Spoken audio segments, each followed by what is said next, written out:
이게 문제가 말이죠.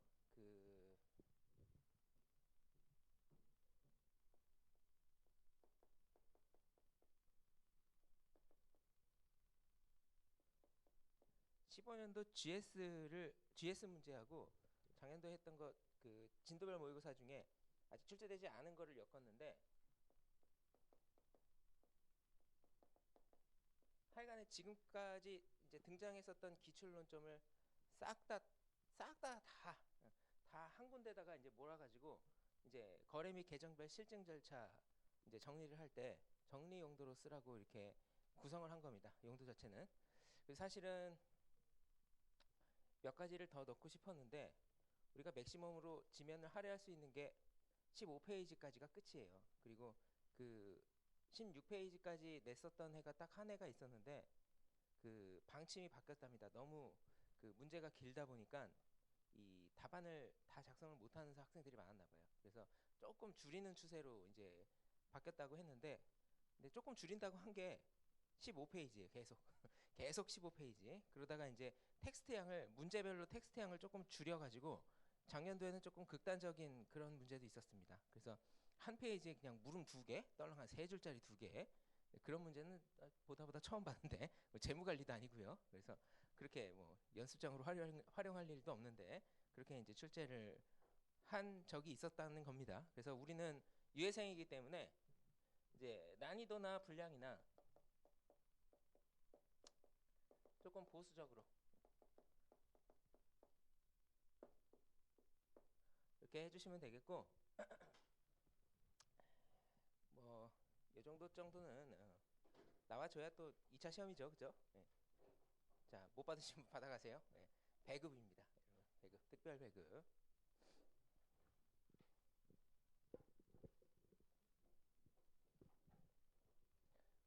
네, 네. 네.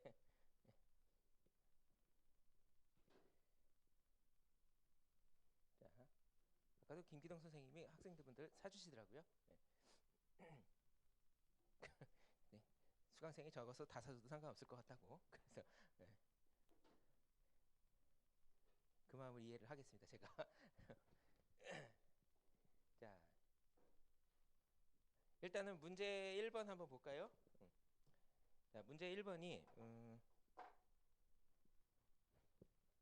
뭐 어렵다면 어려울 수도 있고 쉽다면은 쉬울 수도 있어요. 그런데 우리 시험에 다 나왔던 겁니다. 자, 우선 이제 양괄호 1번 거기에서 첫 번째 줄 이제 밑줄 친 거는 첫 번째 밑줄 친 거는 자, 실제의 재고에서 선정된 항목을 경영진의 실사 기록으로 추적했으면 이거 전진법입니까? 역진법입니까? 그 전진법이죠. 전진법이기 때문에 요거는 일단 재고 자산에는 뭐 주요한 경영진은 아니지만 문장에 이제 쓰여진 대로 완전성 이렇게 답을 하시면 되겠고, 자, 두 번째 밑줄 친 거는 제가 명확하게 수업 시간에 언급을 안 했던 겁니다. 요 재고 자산과 관련해서 우리 그 롤백 테스트를 할 때 이쪽에다 써야 되겠네요. 1번.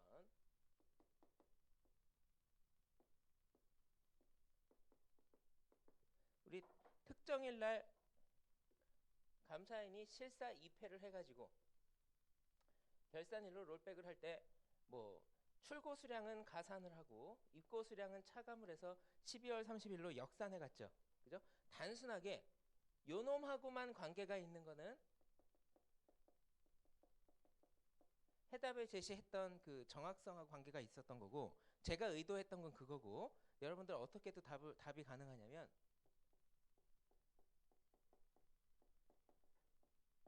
기간 귀속하고도 관계는 있습니다. 조금 더 포괄적으로 생각할 때 제가 의도했었던 거는 물량을 플러스 마이너스 조정해서 12월 30일 금액을 검증하였다라고 하는 건 단순하게 플러스 마이너스 수치 계산이거든요. 그렇기 때문에 이거는 의도했던 건 정확성이지만 이게 이제 이전에 출제가 됐었던 그 문제들을 보면 약간 엇비슷하게 이걸 이제 기간 귀속하고도 관계가 있게끔 출제된 것으로 그렇게 모든 책을 검토를 했을 때 그런 결론이 또 나옵니다. 그래서 의도했던 거는 일단 요놈이지만 이것까지 언급을 해도 제가 정답으로 쳐드리겠습니다. 자, 그 다음에 양괄호 2번. 자, 요거는 무형자산에 대해서는 우리가 그 별도의 독립적인 챕터로 공부를 안 했죠. 그런데 제가 이제 유형자산하고 무형자산하고 같이 생각하시면 된다. 이렇게 이제 말씀을 드렸기 때문에 자, 우리는 개발권을 신규 취득하는 과정에서 계약서, 그 다음에 최종적으로 거래가 끝날 때 대금을 입금시켜 줬다라고 한다면 그 거래가 완결이 돼서 실제로 증가하는데 근거 자료가 됐다. 기준 거래에 대한 거죠. 그죠? 그래서 발생 사실이라고 생각하시면 돼요. 자, 그다음에 양가로 3번. 토지 중 담보로 제공됐다. 단어가 나오자마자 이거 권리와 의무와 관련된 사항이죠. 자, 그다음에 양가로 4번. 방침 자체를 확인했다. 감가상각비 방침 자체를 확인했으면 요거는 평가와 배분 중에 배분이죠. 근데 우리 보기는 이제 평가와 배분했으니까 8번 선택하시면 되겠고, 맨 끝에 감사인이 재계산하였다. 항상 재계산의 감사 기술은 정확성의 경영진 주장밖에 매칭이 되는 게 없습니다. 자, 그다음에 양가로 5번. 제가 이거 오타 수정을 이제 하라고 말씀드렸던 거죠.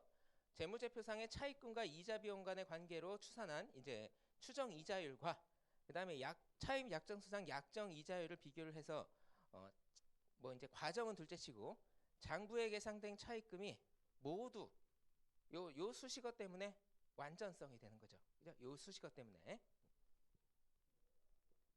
자, 그런데 이제 제가 이제 말씀을 드리기를 우리가 이제 차입금 오버롤 테스트다. 만약에 이제 아무런 언급이 없어도 이자 비용을 가지고서 차입금의 이제 과대 계산 가능성, 과소 계산 가능성 요걸 이제 파악을 하는 거죠. 그죠? 그래서 이자 비용에서 시작을 해가지고 차입금을 간 거기 때문에 식 자체는 이자 비용 나누기 이자율, 이자율이 아니죠. 이자 비용에 나누기 이자율 요거였었는데 우리가 이자율을 산정을 하기 위해서 분모에 차입금을 넣어놓으면 이렇게 이제 거꾸로 이제 왼쪽하고 오른쪽 간의 관계에 따라서 이제 좌우가 바뀌는 식으로 이렇게 얘기를 할 수도 있습니다. 자, 그러면 우리가 이제 손익계산서상 이자 비용은 돈을 주는 거기 때문에 얘가 만약에 내부 통제가 유효하다라는 그런 가정하에서는 이게 이제 정답이 될 수가 있어요. 그죠? 자, 그러면 요 관계에 따라서 만약에 요 놈이 차입금이 과소 계상돼 가지고 요 놈이 높게 추정이 됐다. 만약에 이게 높게 추정됐다는 그 기준 자체가 차입 약정서상 요 놈하고 비교해 봤을 때 거의 같아야 되는데 이놈이 엄청나게 크게 나왔다라고 한다면 이자 비용에 문제가 있었다라는 그런 부분이 아니고 분모에 있는 차입금 쪽에 과소 계산 가능성이 있다. 이렇게 짐작할 수가 있는 겁니다. 그런데 이제 실무에서는 이게 빈번한 게 아니고 회계감사 이론에서만 이렇게 언급을 해요. 왜냐하면 차입금을 누락할 수 있다라는 게 말이 됩니까? 이게 굉장히 중요한 건데, 그죠? 그래서 이제 실무적으로는 이자 비용하고 차입금 그 내부 통제가 다 유효하다라고 볼 수밖에 없는데 회계감사 이론에서는 주로 이렇게 차입금하고 이자 비용 간의 관계를 가지고 요 이자율을 가지고 약정서상 이자율보다 굉장히 높게 나왔다. 그럼 차입금이 굉장히 과소 계상된 걸로 이렇게 전통적으로 문제를 구성을 많이 했었습니다. 자, 그다음에 양가로 6번.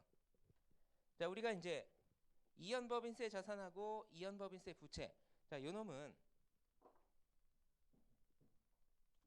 우리가 이제 확실한 건 세무조정 후에 자본금과적립금 조정명수서 이제 을에 있는 플러스 유보잔액하고 마이너스 유보잔액 요거는 확실하다고 쳐도 일단은 이연법인세 자산 미래 가산할 과세소득이 충분하면서 그 다음에 요거 이제 요놈이 이제 나중에 차감할 일시적 차이기 때문에 요놈의 요소로 구성될 수가 있는 가산할 일시적 차이 요 두 가지 합계 규모 가지고서 요놈의 자산성을 평가하죠. 그죠? 그 다음에 요소가 하나 더 있었습니다. 거기에 곱하는 우리 항체택 국제회계 기준은 한 개의 이제 세율이 아니고 미래 적용 예상 세율 이렇게 돼 있었죠. 평균 세율이죠.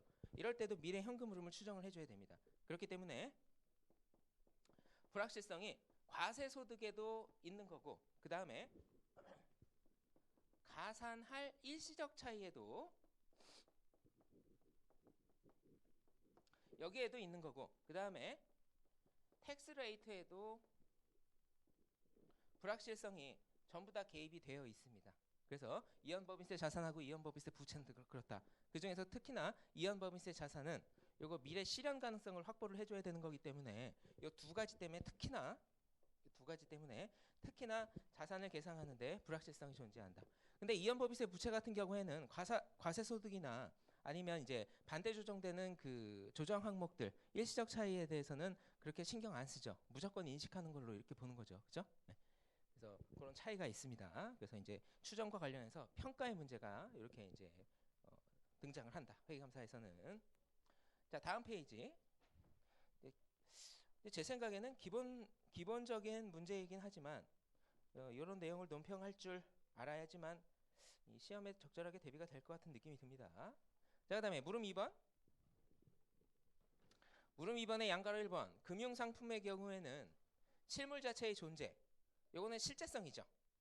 소유권이나 가치에 대한 직접적인 증거를 제시하지 않는 경우가 있기 때문에 문서 조사가 필요할 수도 있다. 뭐 예를 들면 이 소유권, 내가 당장 이 유가증권을 가지고 있다고 해서 정당한 권리자라고 주장할 수 없는 경우가 있을 수가 있단 말이죠. 왜냐하면 종이 쪼가리로 제가 담보, 견질 등으로 목적으로 내가 그냥 가지고만 있을 뿐 실질적인 권리를 주장할 수 있는 거는 그 이거를 맡긴 제3자, 거래관계에 있는 제3자한테 있을 수도 있는 겁니다. 그래서 요거는 맞는 문장이고, 자, 그다음에 주의해야 될 걸 제가 2번, 3번에다 같이 넣어놨죠. 자, 일단 2번하고 3번이 이 실물이 있는 유형자산하고 재고자산인데, 유형자산하고 재고자산에서 공통적으로 사용할 수 있는 게 문서조사는 무조건 되는 거고, 이 실물조사와 관련해서 어떤 경영진 주장이 조금씩 차이가 있는지 그거를 이제 한 2번 정도 수업 시간에 말씀을 드렸던 것 같습니다. 자, 우선 유형자산의 경우에는 실제성 확인 가능하죠. 근데 권리는 뭘 가지고서 확인 가능합니까? 이거 부동산 등기부등본 가지고서 확인 가능했죠. 그렇기 때문에 권리는 문서조사로만 되는 겁니다. 그래서 이거 확인 불가능한 경우가 이제 일반적이고, 그 다음에 평가. 우리가 눈으로 봤을 때 굉장히 오래되고 낡았다 이런 거 빼고는 일반적인 경영진 주장 얘기할 때는 이 평가에 대해서는 언급하기가 곤란해요. 자, 그런데 재고자산 자체는 실물에 대해서만 보았기 때문에 남의 거를 나한테 이제 내 거라고 주장을 하는 그런 경우에는 적합치 않을 수 있다고 그랬습니다. 물론 전제가 된 거, 창고 안에 보관되어 있기 때문에 일반적으로 모두 전제가 돼 있어서 주요한 논점은 아니지만 그래도 권리에 대해서는 한계가 있습니다. 그래서 권리는 안 돼요. 그죠? 자, 그 다음에 평가의 경우에 재고자산의 경우에는 요건 일반적으로 되는 걸로 이렇게 이제 얘기를 합니다. 특별하게 아주 전문적인 지식이 필요하지 않는 이상 평가는 일반적으로 되는 것으로 이렇게 이제 이론적으로 평가를 하죠. 뭐 물론 이제 코에 걸면 코걸이고 귀에 걸면 귀걸이라고 상황을 제시하는 거에 따라서 저게 팍팍 달라질 수는 있지만 원칙적으로 우리는 수험생 입장에서 딱 요 정도까지만 정리하시면 충분할 거라고 봅니다. 자, 그 다음에 양가로 4번. 예, 보통 이것들 이제 요 문장에 대해서 정리를 못하고 처음 보시는 분들은 이게 머뭇머뭇하더라고요. 매출 채권 외부 조회 이 부분에 대해서 완전성에 대해서는 완전하지 않은 감사 증거를 제공한다. 같은 표현으로 완전성에 대해서는 한계가 있다. 요 같은 표현입니다. 자, 그다음에 매출 채권에 대한 외부 조회라고 이제 저는 문제로 드렸지만 매입 채무에 대한 외부 조회 양가로 5번. 그것도 마찬가지로 완전성에 한계가 있습니다. 그래서 매출 채권하고 매입 채무에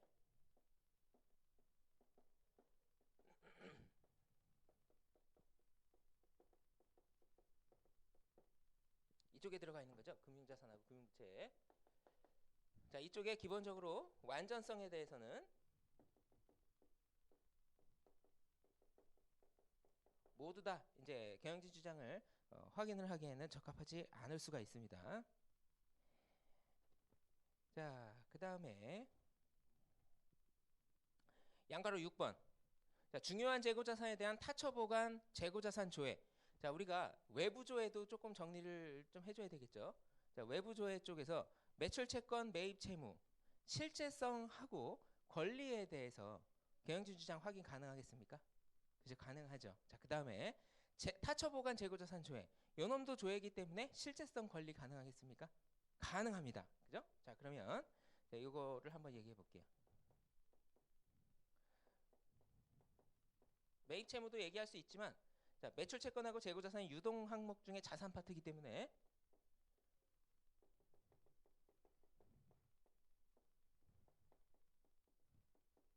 만약에 이쪽에 조회를 한다라고 한다면, 자, 일단 매출 채권 실제성 가능하겠죠. 그죠? 권리는요? 권리 가능합니다. 평가는 내 입장에서 하는 거기 때문에 상대방한테 우리 감사 대상 회사가 상대방 거래처를 어떻게 생각하는지 상대방에게 물어봐야 우리는 계속 잘할 거다 이렇게 얘기하죠. 그죠? 쓸모가 없습니다. 그런데 중요한 재고자 사항에 대해서 외부 조회를 했다. 실제성 가능하고 권리 가능하고 평가는요. 요거는 추가적인 조건을 언급을 해가지고 그 상태에 대해서 조회할 경우 감사인이 평가를 하는 경영진 주장을 테스트를 할 때 보조적인 수단으로 사용할 수는 있습니다. 그래서 요거는 언급할 수 있어요. 여기에 약간 미묘한 조금씩 차이가 있죠. 그죠? 저까지 정리하면 거의 다 끝나는 걸로 그렇게 생각하면 됩니다. 자, 그 다음에 양가로 7번 질문과 분석 절차는 충분치 않기 때문에 증거력을 보완하기 위해서 추가적인 문서 주소 등이 보완이 되어야 된다라고 하는 게 핵심이었습니다. 이 정도는 이제 할 줄 알아야 유예생으로서 이제 실증 절차 공부를 했다 뭐 이렇게 얘기를 할 수가 있겠습니다. 자, 그다음에 이제 문제 2번. 문제 2번 제가 이제 작년에 GS 냈던 거를 뭐 조금 다른 파트에 있는 거랑 살짝 엮긴 했는데 재고자산과 관련해서 종합 문제로 제시를 한 겁니다. 자, 이때 계산은 맞았어요, 여러분? 계산 맞았습니까? 계산이 맞아야 돼요.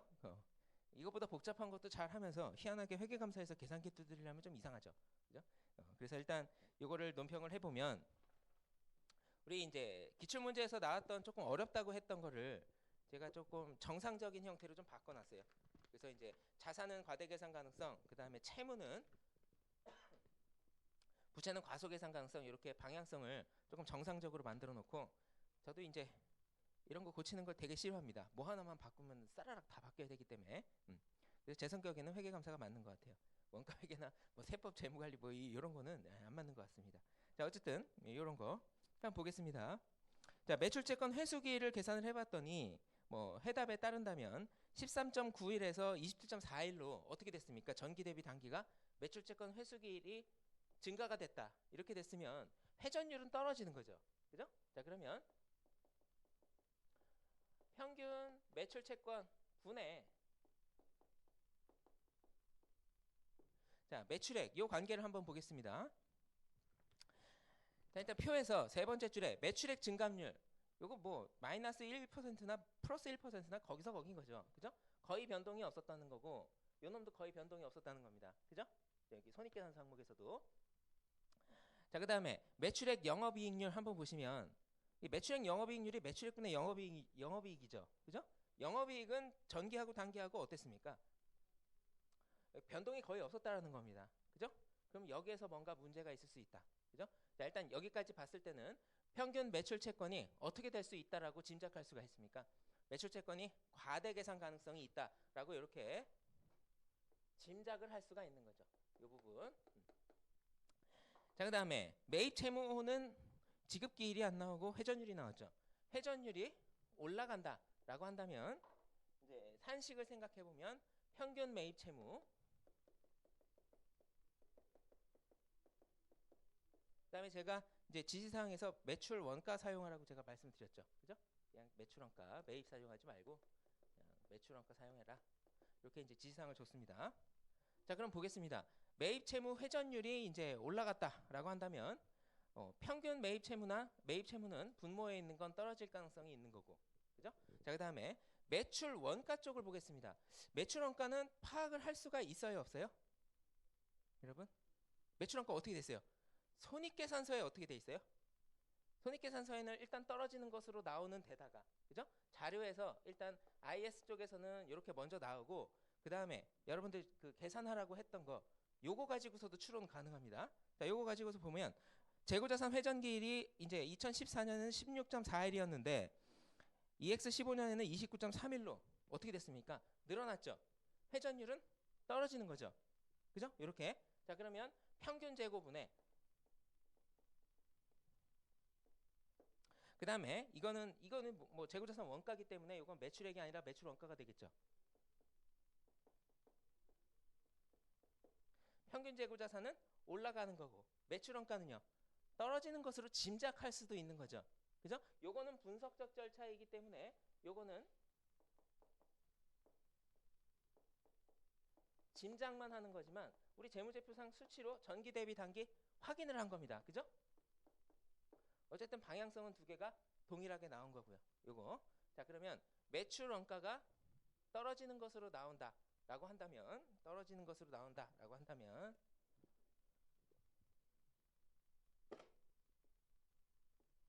매출 총이익은 어떻게 되겠습니까?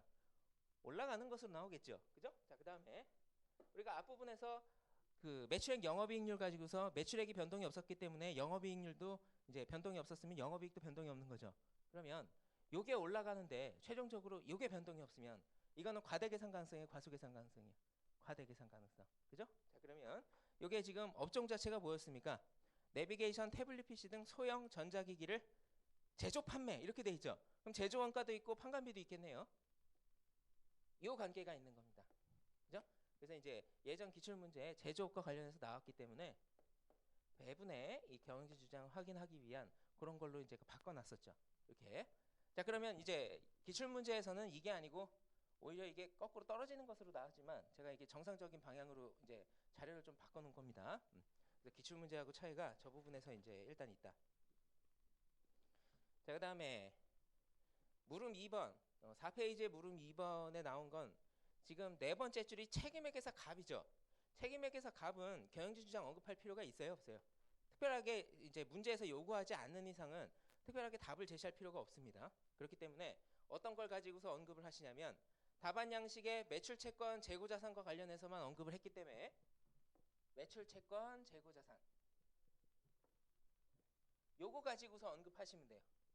됐죠? 매출채권하고 재고자산. 그다음에 재고자산 언급을 할 때 사실은 이쪽 것까지 언급을 해주면 완벽한 거고 이것까지 여러분들한테 요구할 정도의 문제가 이제 모범 답안을 가지고서 채점을 했을지는 잘 모르겠습니다. 어쨌든 이제 지금 제시된 그 수치를 가지고서 이제 기출 문제를 가지고서 봤을 때는 이것까지 언급이 가능한 자료로 나오긴 했지만 이제 모범 답안이라고 하는 게 완벽한 이제 정답 가지고서 한다라기보다 일반화된 답을 가지고서 채점하는 경우도 있을 수가 있으니까 어쨌든 저기까지 알면 다 아는 거라고 생각하시면 되겠어요. 자, 그 다음에 물음 3번.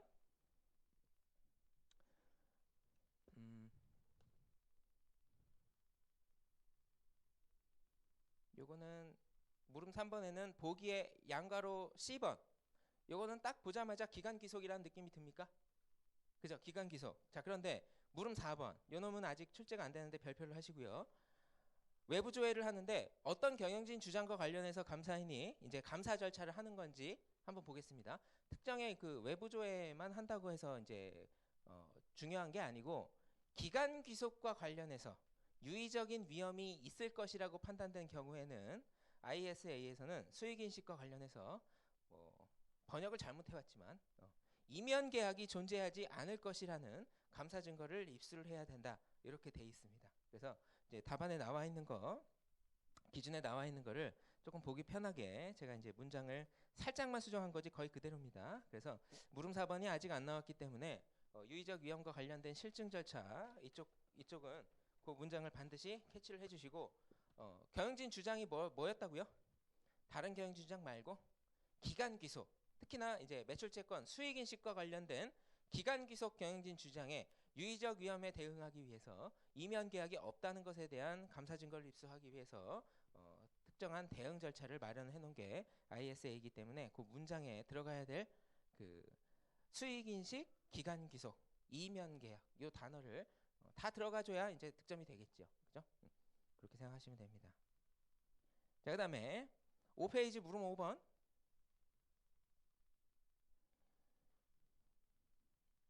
자, 실사 및 실사 2패인데 기출문제에 나왔던 걸 거의 그대로 그 다음에 약간만 수정해가지고 문제로 구성을 한 겁니다. 그래서 박스 내용 중에 일단 실사 및 실사 2패는 주목적 경영진 주장 중에 실제성 확인하기 위한 거죠. 그죠? 그 다음에 양가로 2번 상태를 확인한다 라고 했기 때문에 평가입니다. 자, 그 다음에 양가로 3번 실사 2패 절차를 수행하는 과정에서 재무제표일 직전 혹은 직후 이게 이제 기간 귀속 올해 거냐 내년 것이냐 이렇게 자르는 과정에 있기 때문에 이거는 뭐가 됐든 간에 기간 귀속이 되는 거고요. 자, 그다음에 양가로 4번 단순하게 창고에 보관하고 있다는 그 사실만 가지고서는 내 거라고 주장하기에는 문제가 어려울 수가 있다. 이렇게 이제 보는 겁니다. 자, 그 다음에 밑줄 친 부분이 나오는 게 있죠. 재고가 빠짐없이 기록해야 된다라고 하는 측면에서 관련된 내부 통제, 관련 내부 통제는 어떤 경영진 주장과 관계가 있겠어요? 완전성하고 관계가 있겠죠. 그죠? 자, 그래서 이제 ISA에서 추가적으로 언급했던 조금 구석진 기준이긴 하지만 내부 통제에 대한 테스트가 완전성에 대한 경영진 주장 가능하게 실제성보다는 완전성 요 경영진 주장을 확인하기 위해 관련 내부 통제 테스트를 하는데 더 적합하다. 자, 그다음에 그 실제성이나 거래의 발생 사실과 관련해서는 수익 인식과 관련해서 세부 테스트가 더 적합하다 이렇게 얘기를 한 게 있었습니다. 그래서 이전에 나왔던 그 기출 문제의 문장들을 다 고려를 했을 때도 사실 뭐 번역을 조금 이상하게 해와서 그런 거지. 이쪽에 완전성과 관련해서 빠짐없이 모든 게 다 기록되어야 되는 내부 통제가 당연히 처리를 해줘야 되는 그런 게 특정 경영진 주장 완전성하고 관계가 있다는 거 다시 한번 체크하시기 바랍니다. 자, 그 다음에 물음 6번은 완전성과 관련된 경영진 주장을 전부 다 선택을 하는 건데 일단 동그라미 1번 요거는 외상 매출금 외부 조회는 주로 실제성하고 걸리죠. 그죠? 그런데 만약에 이제 이게 입수가 안 되면 완전성에 대한 경영진 주장 확인할 때 외부 조회를 했으나 만약에 못 받았으면 그 부분에 대해서 대치적 절차를 수행하는 게 중요한 건 아니지만 그죠? 중요한 건 아니지만 유예생이기 때문에 챙겨줘야 된다 이렇게 얘기를 했습니다. 그죠? 그래서 이 부분은 뭐 그놈이 뭐 이제 회수가 된 그 흔적이나 아니면 처음에 거래가 발생된 걸 보는 게 아니고 부차적인 거기 때문에 기간 기속 테스트를 하는 과정에서 부차적으로 완전성 경영진 주장 확인 가능하다 이렇게 얘기를 했었죠. 그죠? 하여튼 그런 겁니다.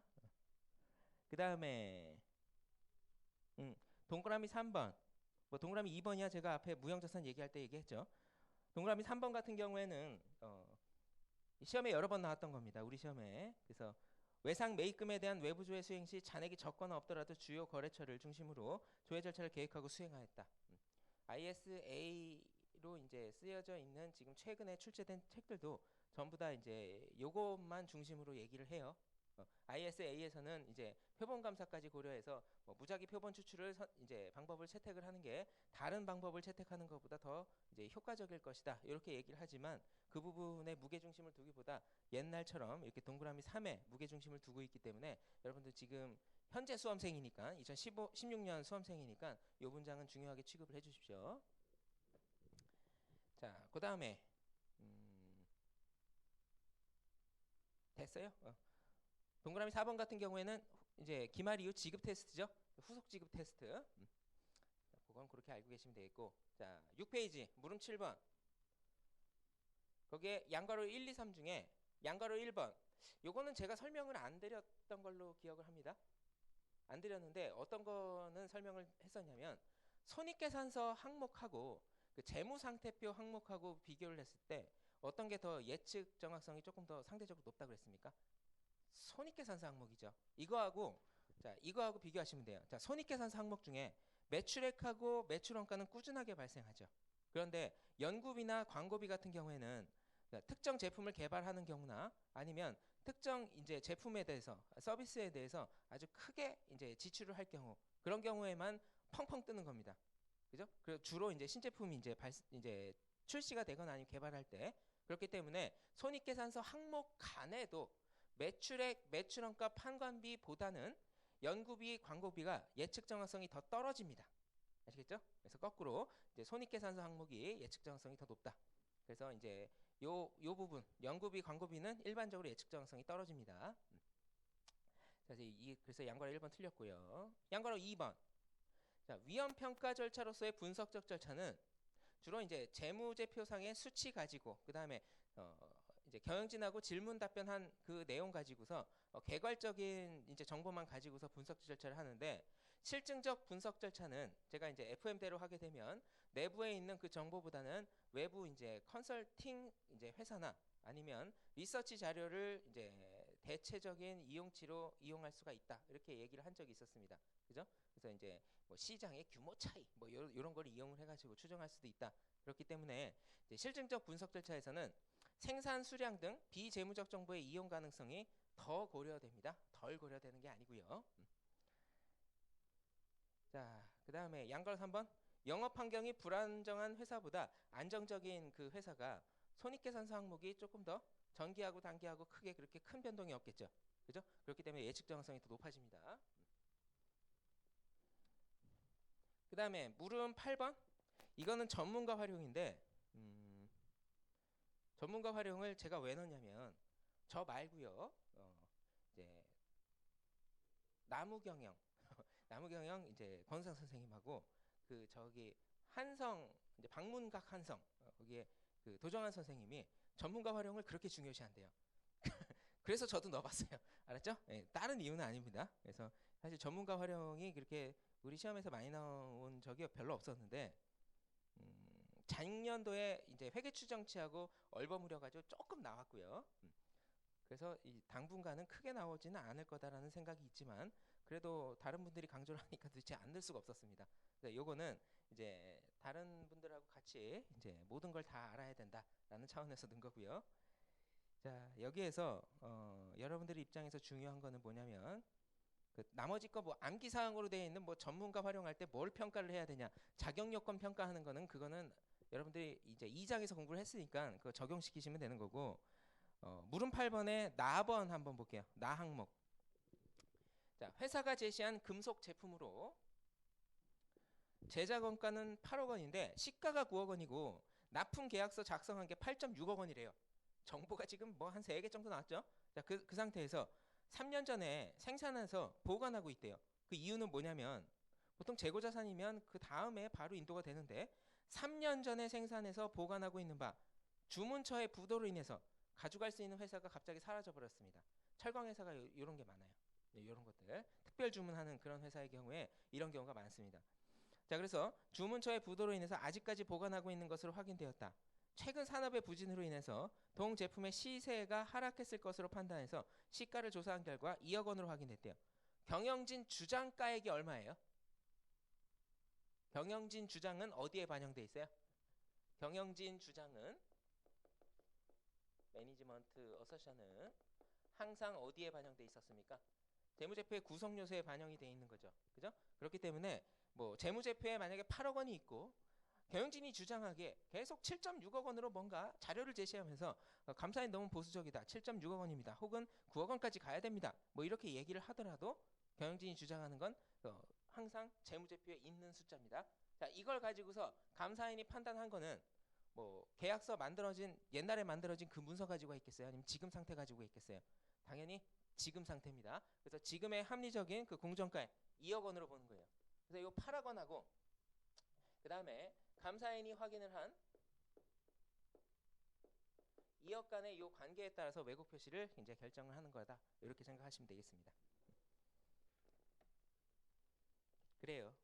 그렇게 되고 그 다음에 이제 올해 처음 회계감사 공부하시는 분들은 그 물음 8번에 양괄호 3번에 나와 있는 전문가 활용 시 그 책임 구분이 가능하냐 그렇지 못하냐 이걸 감사보고에 어떻게 표현을 할 것이냐 말 것이냐 이건 제가 아직 언급 안 드렸습니다. 그죠? 그렇기 때문에 요거는 이제 나중에 이제 감사보고 끝나고 나서 다 자연스럽게 알게 될 것이다. 이렇게 생각하시면 됩니다. 자, 그 다음에 문제 3번. 자, 문제 3번은 이제 외부 조회와 관련된 내용을 이제 거의 탈탈 털어가지고 갖다 넣어놓은 겁니다. 자, 문제 3번 중에 일단 보기에 물음 1번에 보기에 양괄호 1번은 ISA에 이제 표현이 되어 있는 무작위 추출법 요게 들어갔죠. 그래서 이제 새 기준이기 때문에 요거를 이제 기억을 꼭 해주시라라는 차원으로 제가 넣어놓은 거고요. 자, 그다음에 양괄호 2번.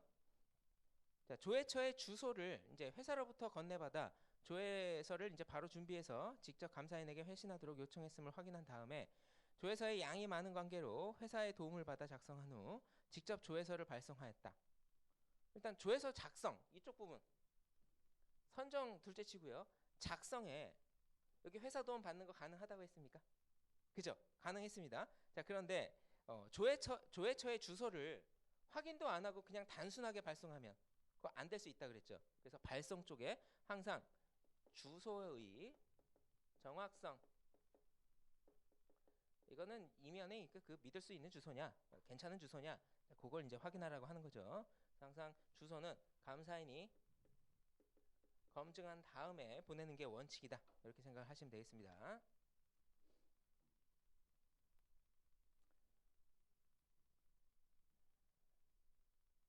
자, 그 다음에 오른쪽 컬럼에 양괄호 5번. 이게 우리 시험에 몇 번 이제 중요한 걸로 이렇게 취급이 됐었던 건데, 원래 처음에 조회처를 선정을 할 때 뭐 매출 채권, 매입 채무, 그 과대계산 가능성, 과소계산 가능성을 다 고려를 해서 조회처를 선정했다. 일단 선정이 됐으면 모든 거래처가 다 중요한 겁니다. 이 중에 단 하나라도 오지 않았으면 어떻게 해줘야 돼요? 만약에 미회수 됐으면 다이렉트로 대체적 절차가 모두 다 들어가 줘야 되겠죠.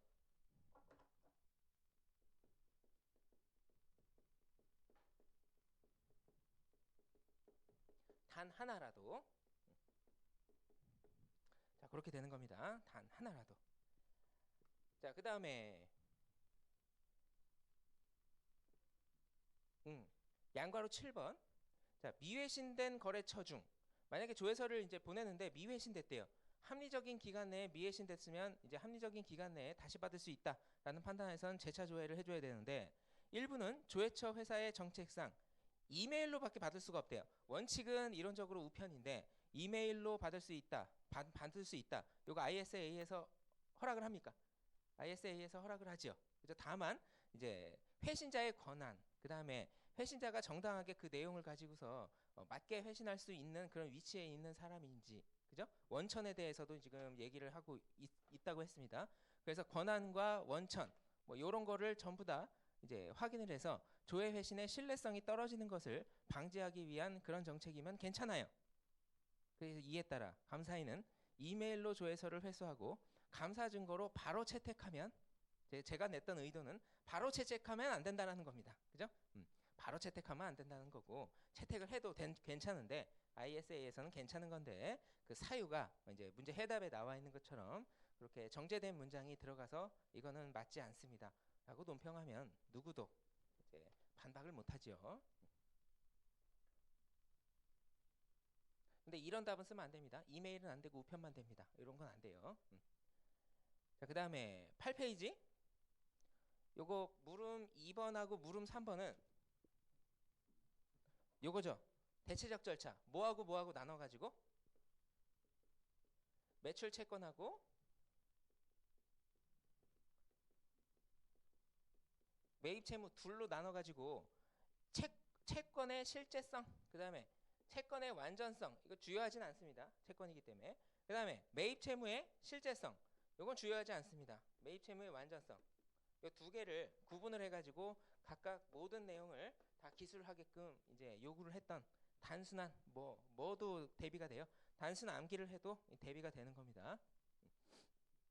자, 일단 요거였었고, 그 다음에 우리 시험에 많이 나왔었던 거는 매출 채권, 이 실제성 주로 확인하기 위한 거기 때문에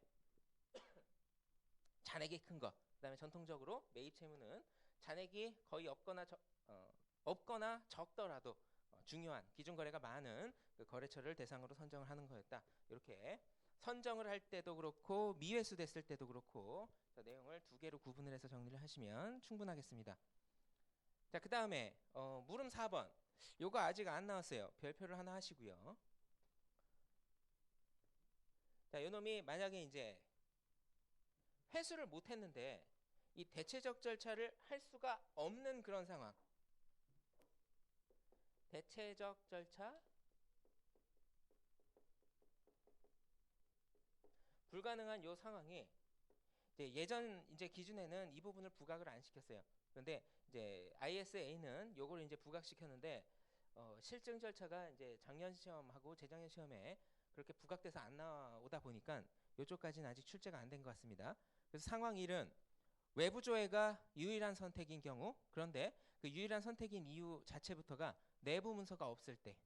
자, 그다음에 상황 2는 만약에 이제 내부 통제 무력화 등 부정위험 요소가 없으면 괜찮은데 공모나 내부 통제 무력화 등으로 인해서 차선책이 있음에도 불구하고 전혀 쓸데없는 이제 휴지 조각, 감사인 입장에서 휴지 조각일 때, 그런 경우에는 외부의 제3자로부터 입수하는 외부 조회서가 유일한 감사 증거입니다. 그래서 ISA에서 케이스를 상황 1, 상황 2와 관련해서 각각 얘기를 하고 있기 때문에 자, 이런 경우에는 원칙적으로 요거를 해야 돼서 요걸 선정을 했는데 대체적 절차까지 가지 못한다라고 한다면 이거는 일반적으로 감사 범위라고 했죠. 감사 범위 제한이라고 했습니다. 그런데 이 감사 범위 제한을 이제 ISA에서는 감사 및 감사 보고에 미치는 이제 시사점을 이제 평가를 해줘야 된다. 이렇게 이제 언급을 하죠. 그럼에도 불구하고 저는 상황 1, 상황 2를 답안을 두 개로 갈라서 제시를 했습니다. 일부러. 왜냐하면 이거 이제 우리 시험에 이제 여러분들 헷갈리게끔 뭔가 다른 내용을 써야 될 것 같은데라는 불안을 조장하는 그런 양식입니다. 알았죠? 네. 일단 같은 내용을 쓰시면 되겠고, 자 그다음에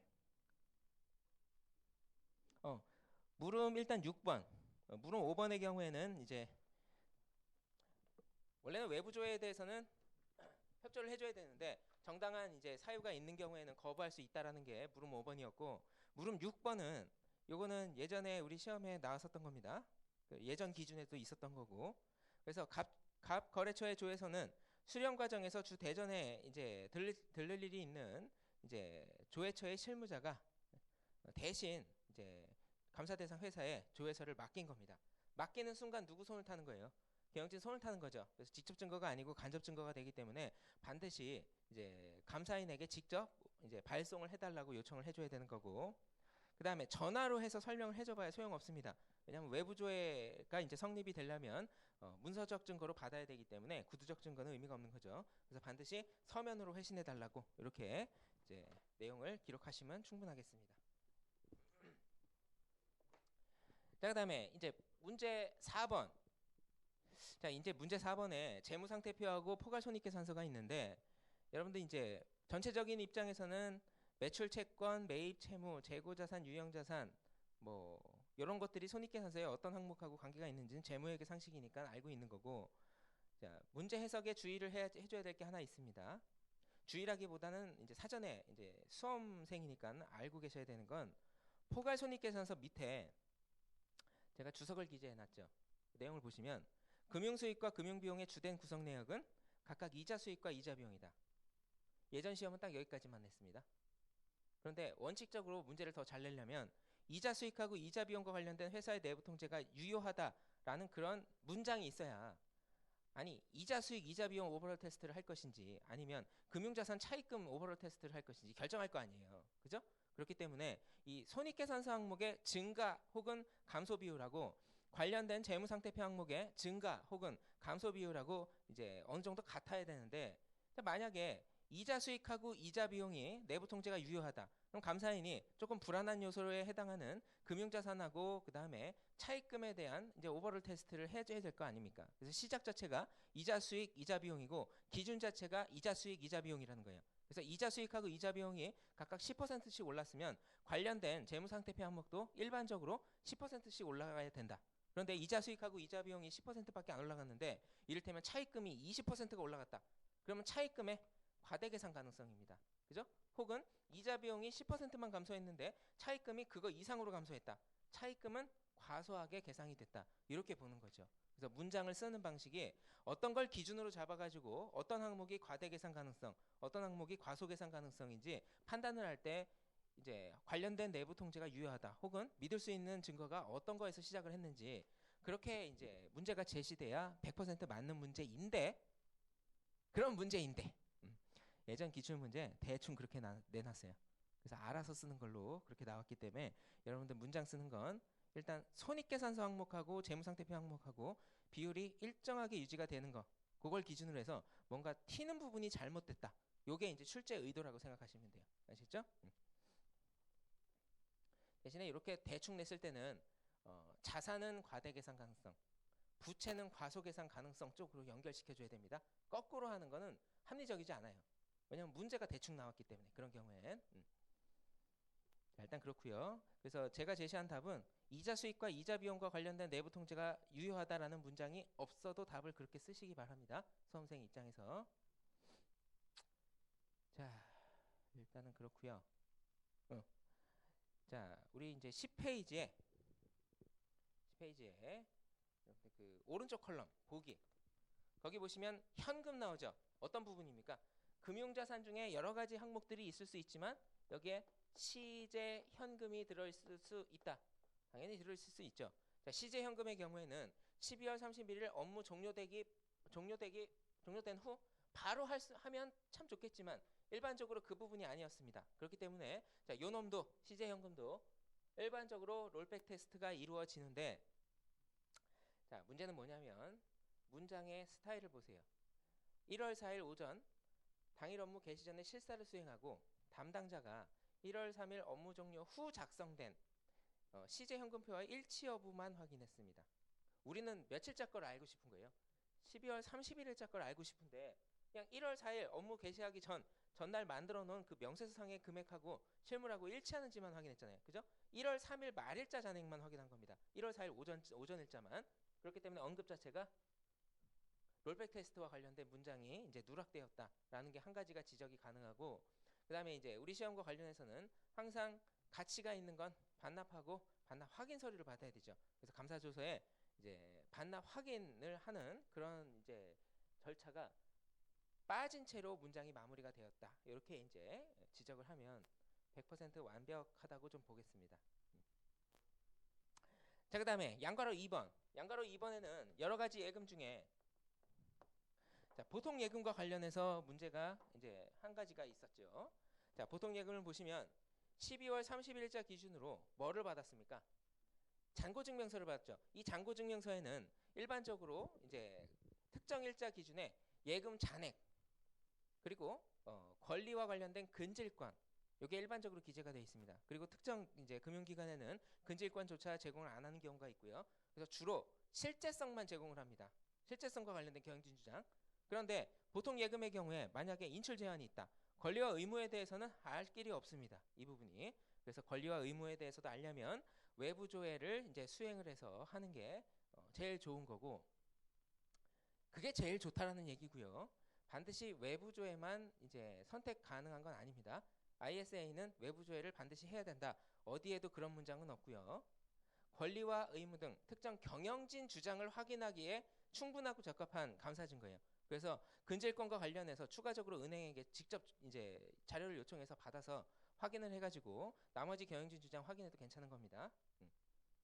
ISA는 그렇게 요구를 하지 뭐 외부 조회를 반드시 해줘야 된다 이렇게 안 돼 있습니다. 그래서 여러분들이 이제 답을 쓰실 때는 잔고 증명서는 실제성만 주로 확인할 수 있기 때문에 가급적 이렇게 쓰는 거예요. 가급적 권리와 의무 등 다른 경영진 주장도 확인 가능한 외부 조회를 수행하는 것이 더 좋은 선택일 것입니다. 이렇게 쓰면 아주 확실하지요. 네, 양가로 3번. 자, 당좌 예금. 자, 당좌 예금의 경우에 당좌 개설 보증금은 이거 인출이 제한이 되어 있습니다. 그죠? 그래서 이 부분에 대해서는 장기금융 상품 등 그쪽 부분으로 계정을 재분류해 줘야 돼요. 그런데 여기서는 어떻게 했냐면 당좌 개설 보증금 및 그 이외의 금액에 대한 잔액, 인출 제한 내용을 모두 확인하고 명세서상의 내용과 일치함을 확인한 후 지금 당좌 예금이라고 그랬죠. 당좌 예금은 보통 예금입니다. 그런데 당좌 개설 보증금은요. 이건 다른 금융상품이에요. 인출이 제한되어 있기 때문에 장기 금융상품입니다. 이거는 재무회계에서 장기 금융상품으로 본다.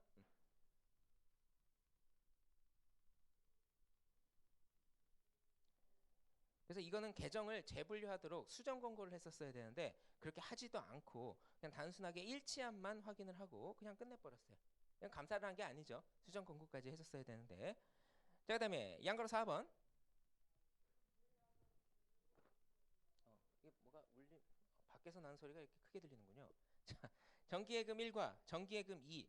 자, 정기예금 1을 보시면 지금 결산일이 X15년 12월 31일 기준인데 정기예금 1 같은 경우에는 만기가 1년 이내 도래하죠. 그리고 정기예금 2 같은 경우에는 만기가 1년 이내 도래하지만 인출 제한이 언제까지 걸려 있습니까?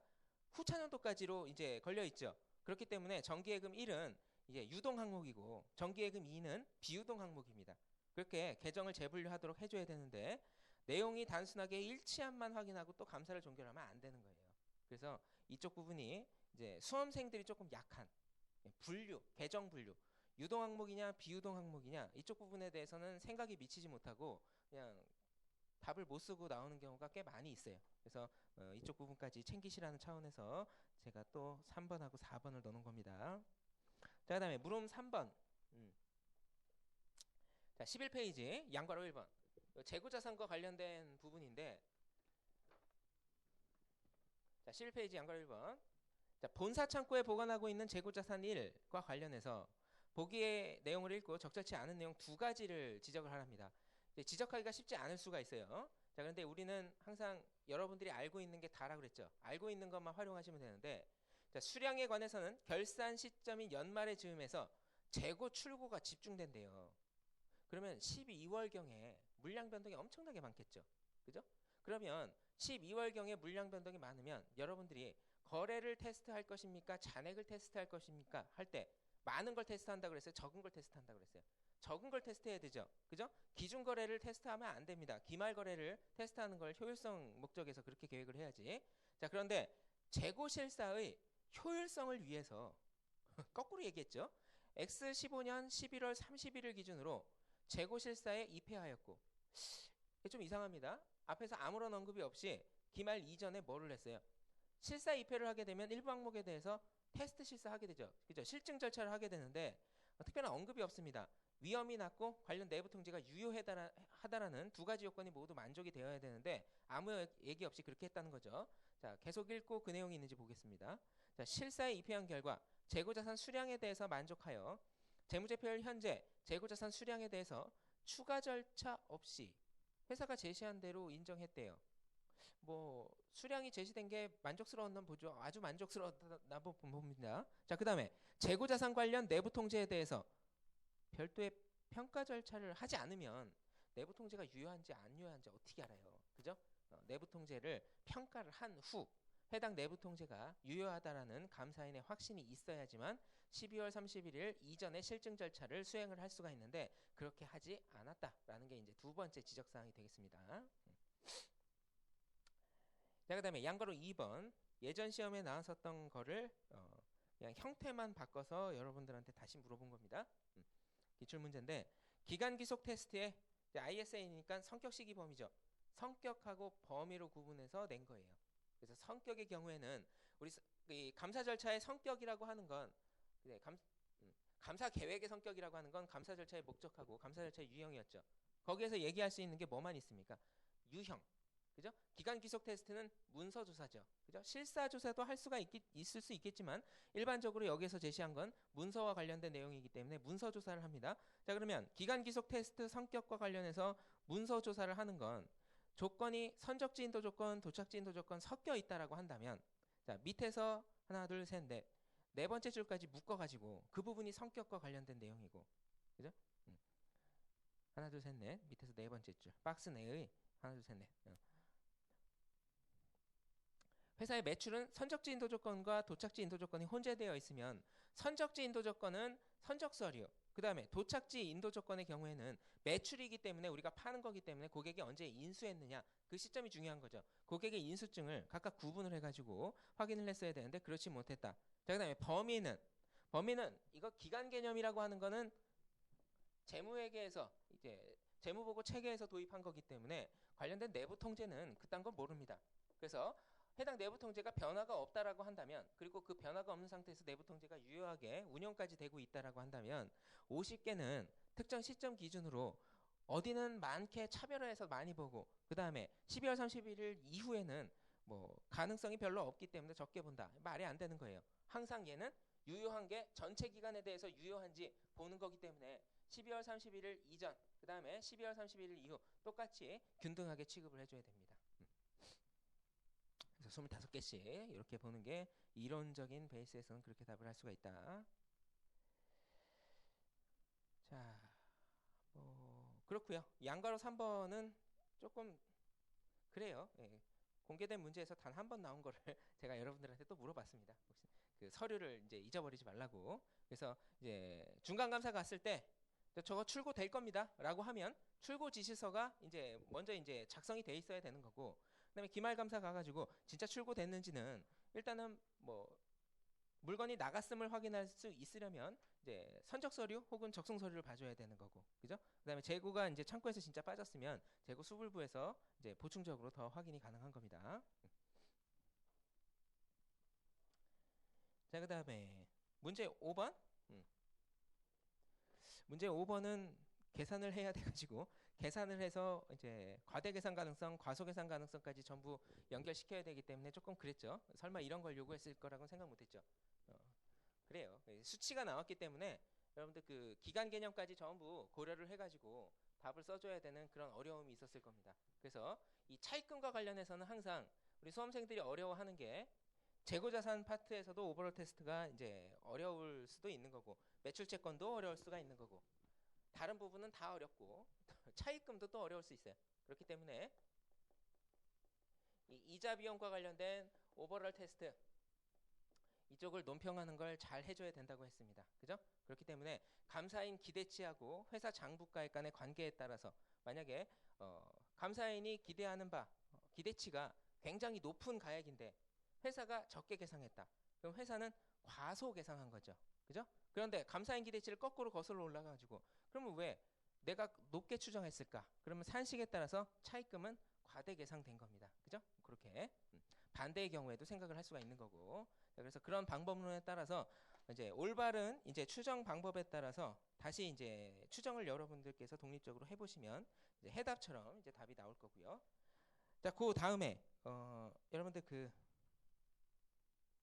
13페이지 물음 1번의 답을 맞췄다는 가정 하에서만 물음 2의 답이 가능합니다. 아시겠죠? 물음 2의 답은 뭐냐면, 자, 문제를 한번 볼게요.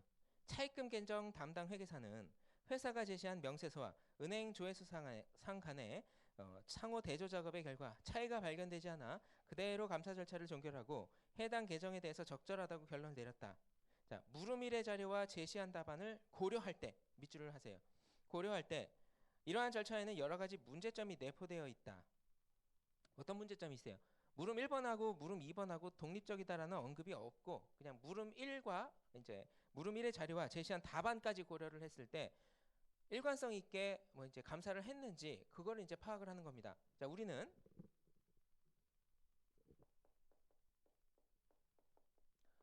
오버롤 테스트 이거를 실증 절차 세부 테스트하고 연결시킬 수 있어야 돼요. 자, 해답에 보시면 자, 해답이 문제 5번이죠. 문제 5번에 자, 해답 8페이지에 보시면 물음 1번에 이제 양가로 1번 말고 양가로 2번 그쪽에 보시면 차입금은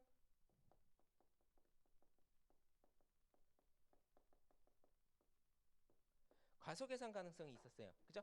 맞는 답이라고 여러분들 여기까지 맞았다는 가정하에서 일단 이걸 냈다고 봅시다. 차입금이 과소하다. 이거는 실제성하고 완전성 중에 어떤 경영진 주장이 왜곡될 가능성이 있는 거예요. 완전성이죠. 그죠?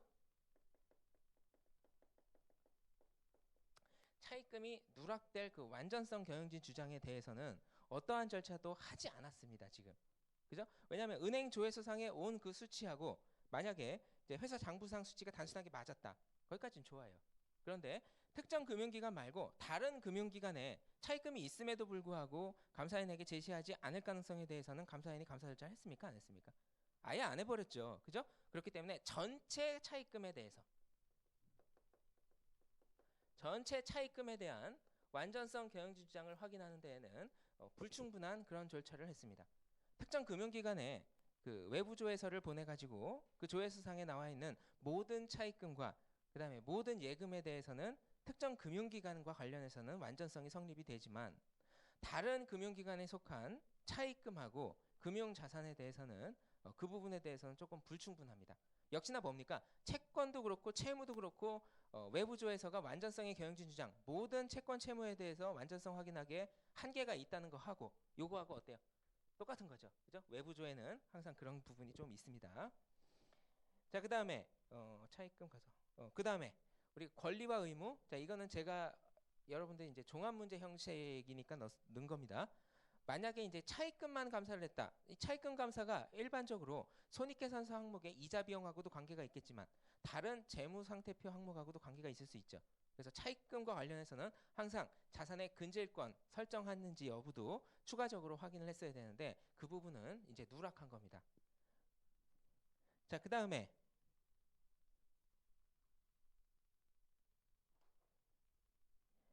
자, 요 문제의 그 문제 5번의 실증적 분석 절차 12페이지의 내용 중에 만기가 2016년에 도래하는 게 있는가 하면 2017년에 도래하는 게 있었죠.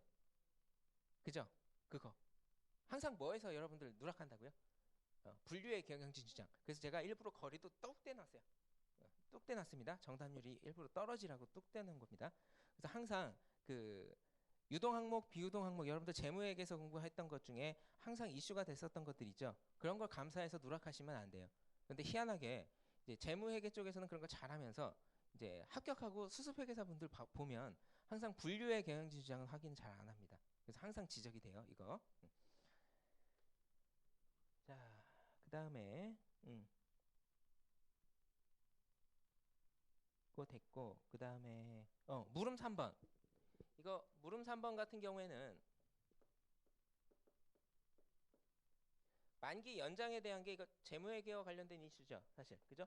만기 그러니까 12월 31일 이전에 연장에 대한 확약을 이제 받았으면 그게 정당하다, 확실하다라고 한다면 비유동 항목으로 구분하는 게 가능하지만 만약에 이때 연장 확인을 받았다 손치더라도 비유동 항목으로 할 수가 없다라는 게 재무회계에 이제 있습니다. 그 내용이. 자, 그래서 이쪽 부분과 관련해서 감사인이 항상 구두적 증거는 요거는 신뢰성이 매우 낮습니다. 그래서 검토에서나 요구하지 감사에서 요구하는 그 수준은 아니란 말이죠. 그렇기 때문에 우리 감사인은 구두 말고 항상 신뢰성을 보완하기 위해서 문서로서 그 신뢰성을 보강을 해줘야 됩니다. 그래서 여러분들이 답 쓰실 때는 뭐 만기 연장 확약에 대한 그 만기 연장 확약서 이 실무적인 용어는 모른다 치더라도 이 말로만 하는 거는 유효하지가 않다. 신뢰성이 떨어진다. 따라서 관련된 문서를 검토하여 그죠? 거기까지만 써줘도 충분하게 답이 될 것으로 이제 판단이 돼요. 만기 연장 확약서까지 기억을 해주시면 좋겠지만 예전 시험에 일단은 그 단어를 요구하는 것까지는 나왔기 때문에 하여튼 문서적 증거로 확인을 해줘야 된다. 이게 아주 FM의 수험생다운 답이죠. 자, 그다음에 물음 4번. 자, 이 물음 4번은 제가 그 플로우 차트로 제가 설명을 조금 급하게 하긴 했지만 시간이 너무 늦어가지고 그 방식 그대로 따라가시면 문제가 안 생깁니다. 그다음에 이제 작년에 회계감사를 공부 안 하셨던 분들이 있기 때문에 공부했었던 분들하고 조금 다르게 일단은 강조사항 기타 사항에 대해서 면밀하게 설명 안 드렸었죠. 그죠? 자, 그래서 일단 첫 번째 사건이나 상황이 존재하는지 판단을 하고 그 다음에 경영진이 이 사건 상황에 대해서 어떻게 대처할 것인지 자구책을 마련하는 것을 예비적 평가라고 이렇게 얘기를 했습니다. 예비적 평가가 있어야 된다고 했고 최소한 1년 이상 있어야 된다고 했고 그 다음에 그 부분에 대해서 감사인이 판단을 한다고 했습니다. 이것도 경영진이 제시한 거를 감사인이 판단하는 기본적인 감사의 구도하고 같은 표현이라고 제가 말씀을 드렸죠. 그래서 계속기업 가정이 타당한가? 그 다음에 계속기업 가정이 만약에 타당하다라고 한다면 재무제표에 적절하게 주석 공시가 되면 됩니다. 그래서 아무런 문제가 없으면 일단 적정 의견이고 감사인 입장에서는 만약에 계속기업 가정이 깨져버린다라고 한다면 모든 재무제표 측정 요소가 전부 무용지물이 돼버리는 거죠. 그렇기 때문에 이건 중요성을 따지는 게 아니라 항상 전반적이기 때문에 여기에서는 선택으로 두지 않습니다. 항상 강조사항을 이제 붙이게끔 그렇게 이제 만들어놔요. 그래서 그 정도는 뭐냐면 계속기업에 대해서 불확실성이 존재한다고 감사인이 불안하게 느낀다라고 한다면 이거는 항상 전반적일 수 있기 때문에 중요성은 기본적으로 내재가 되어 있는 겁니다. 그래서 따라서 항상 적정 의견의 강조사항은 이게 필수가 되는 거죠.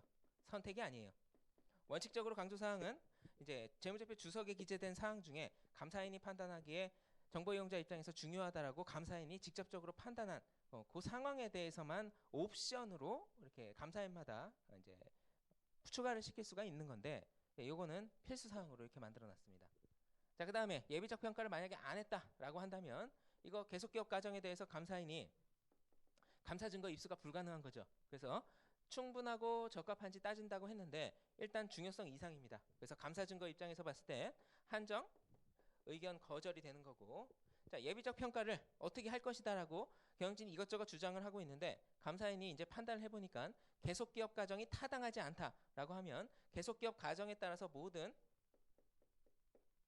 측정 요소들이 전부 무용지물이 돼버립니다. 그래서 재무제표에 미치는 영향은 항상 중요성을 넘어서 전반적이기 때문에 부적정 의견이 되는 거고, 자, 그 다음에 예비적 평가를 하고 계속 기업 과정 평가를 해봤더니 예비적 평가를 제시한 거를 감사인이 평가를 해봤더니 모든 게 다 괜찮았습니다. 자, 그런데 이 부분에 대해서는 재무보고 체계에서 여러분들 재무회계선 공부 안 하지만 주석 공시를 요구하는데 이 부분에 대해서 회사가 적절하게 공시하지 않거나 아예 기재 누락을 했다. 그럼 중요성에 따라서 한정, 부적정으로 그렇게 표현을 해줍니다. 자, 그러면 요거를 이제 구도를 생각을 해놓고 여기에다가 이제 어느 부분에 해당하는지 플로우 차트를 그리라고 했죠. 자, 그러면 문제 상황에서 첫 번째 줄부터 그 다음에 뭐 주식회사 부산이 법정 관리에 들어갈 것이라는 흉흉한 소문도 돌고 있다. 여기까지가 뭡니까? 여기까지가 계속기업 과정에 불확실성에 영향을 미치는 사건 혹은 상황이 존재한다는 요거죠. 그죠? 자, 그 다음 거. 자, 주식회사 위너스의 경영진은 회사는 향후 3년간의 미래 현금 흐름의 추정치와 유동성 문제를 해결할 수 있는 자구책을 감사인에게 제시했습니다. 그것도 향후 3년, 그죠? 최소한 1년인데 향후 3년치를 제시를 했어요. 그 부분에 대해서 감사인이 이것저것 검토를 합니다. 그 작업책들이 실현 가능한 것인지, 그러한 과정이 타당한 것인지. 자, 그 다음에 그러나 업무 담당 파트너인 귀하는 회사의 자구책의 실현 가능성에 대해서 심각한 의문을 제기하고 이에 동의하지 않고 있다라고 한다면 무조건 뭐로 가는 거예요? 무조건 부적정으로 가는 거죠. 그런데 문제에서 제시를 한 추가적인 자료를 계속 읽어보면 회사의 경영진은 이러한 유동성 문제가 재무보고 체계에서 주석으로 요구하는 상황임을 인지하고 재무제표 이용자를 위해서 주석에 적절히 공시를 했다 손치더라도 이거 뭐가 성립이 안 돼요 지금? 사다리가 성립이 안 되죠. 그죠? 여기가 비었기 때문에 요놈이 비었기 때문에 사다리가 성립된 요쪽으로 의견을 결정을 하시면 돼요. 그래서 주석 기재 여부하고는 전혀 관계없이 그와 관계없이 부적정 의견으로 이렇게 되는 겁니다. 자, 그다음에 작년에 공부하신 분들 이런 부분에 대해서 재무제표 주석 공시를 했다. 부적정 의견이라 하더라도 강조사항 기재하겠어요, 안 하겠어요? 기재를 하죠. 그죠? 원래는 기재하는 거예요. 그런데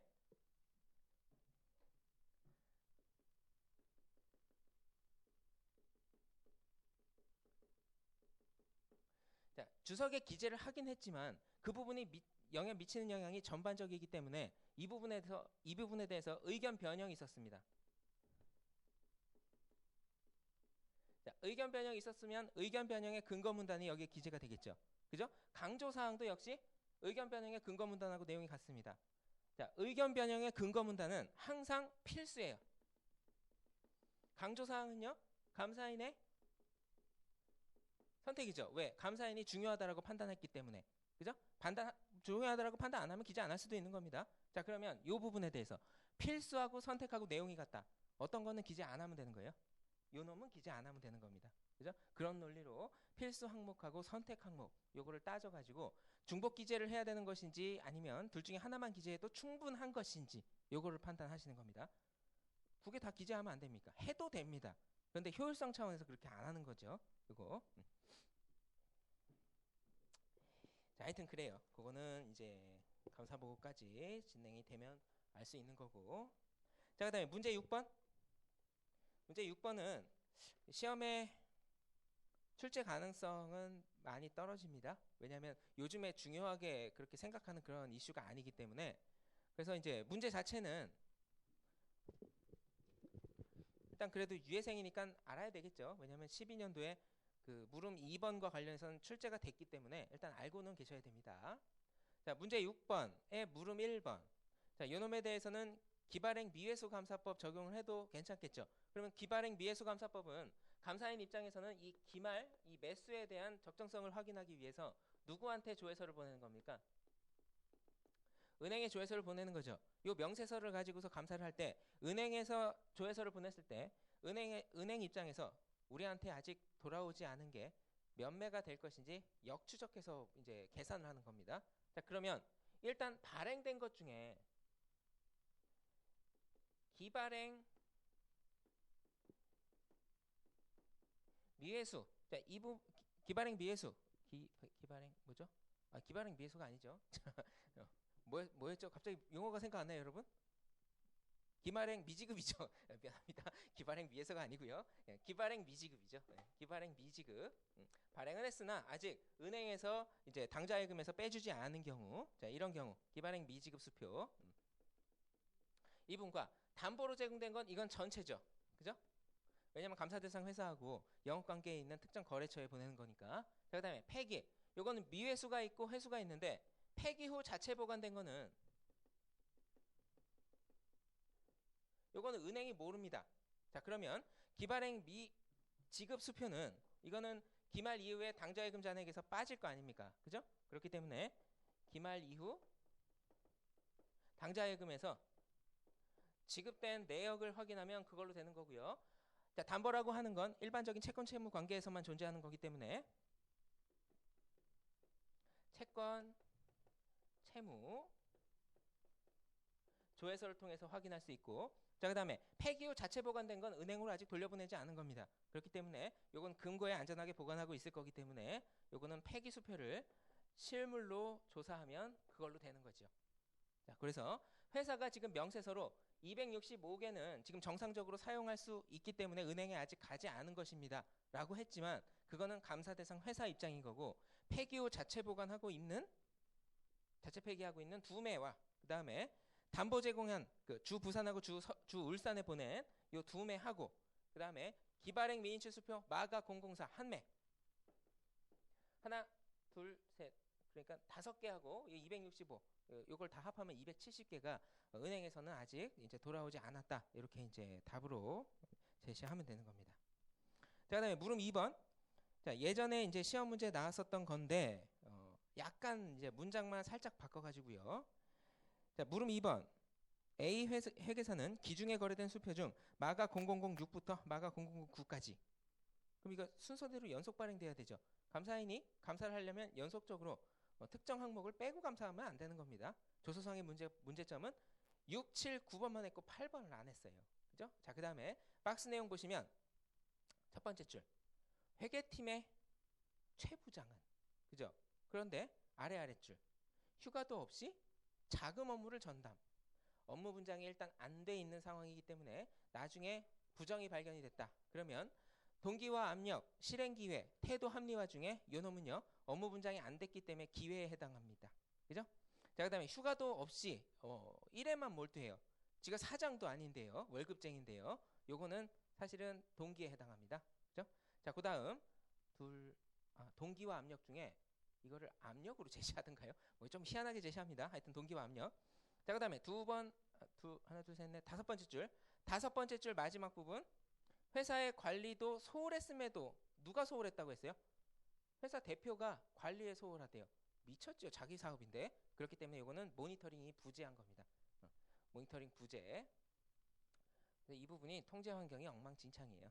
자, 이렇게 여러 가지 기회를 이제 부여한 상황에서 박스 바로 밑에 밑줄친 부분 동일자의 은행 업무 종료 시점에 입금 처리를 했어요. 자, 실물로 입금한 거는 12월 말일자. 그죠? 그 이후에 뭐 입금 처리한 건 그건 있을 수가 없는 겁니다. 항상 기준은 뭐라고요? 12월 31일자 그 기준으로.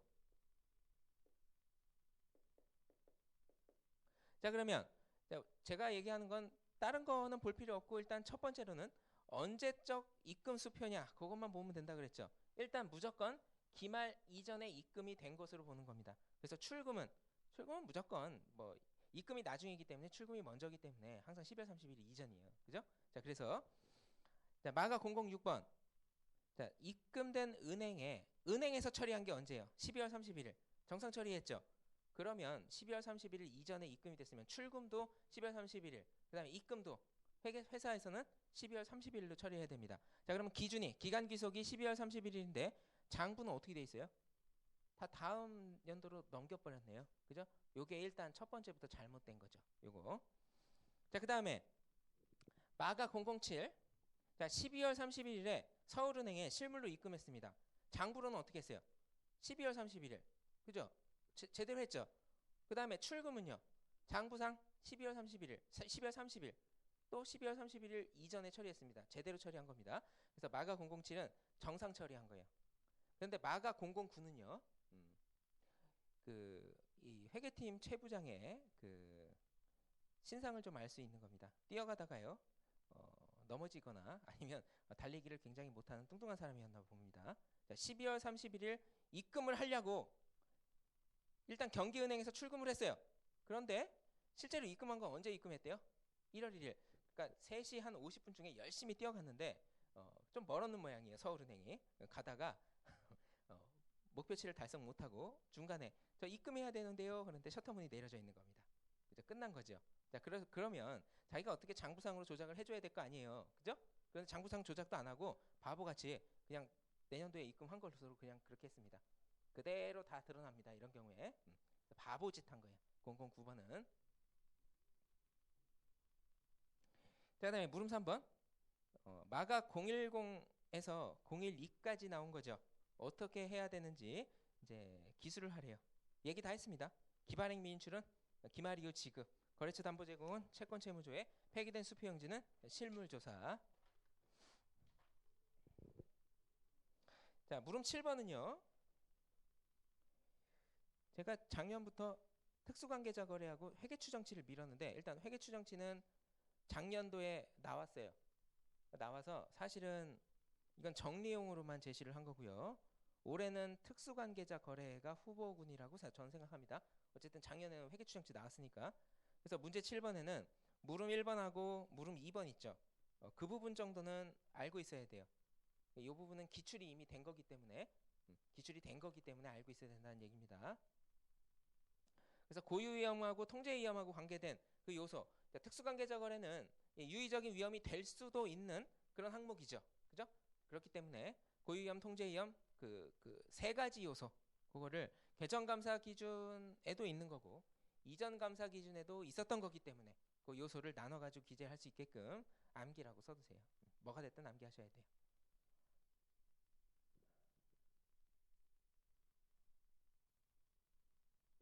그 다음에 물음 2번. 물음 2번도 제가 암기라고 표현을 해드리긴 했는데 이거 글쎄 이게 평소에도 이게 머릿속에 들어올까는 조금 의문이 듭니다. 왜 그러냐면 이거 피부에 저도 와닿지가 않아요. 사실은. 왜 그러냐면 답안의 해설에 11페이지 답안을 보시면 물음 2번에 경영진이 적용한 절차의 적합성, 가정의 합리성. 이 사실 이게 같은 얘기인데 이렇게 기준에서는 단어를 달리 해가지고 얘기를 합니다. 그 다음에 이게 정상적이라고 한다면 그렇게 생각을 하는 그 자료의 정확성, 완전성, 관련성을 테스트하래요. 이 키워드가 그겁니다. 정확성, 완전성, 관련성.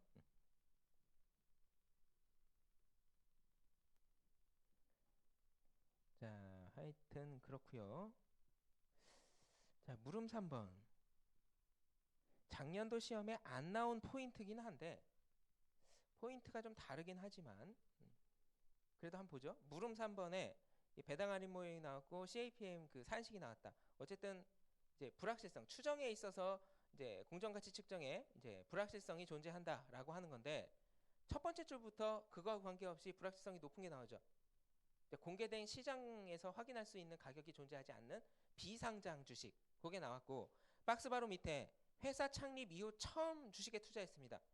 그러면 처음 투자했으면 관련 내부 통제가 있겠어요? 없겠어요? 내부 통제가 없습니다. 그죠?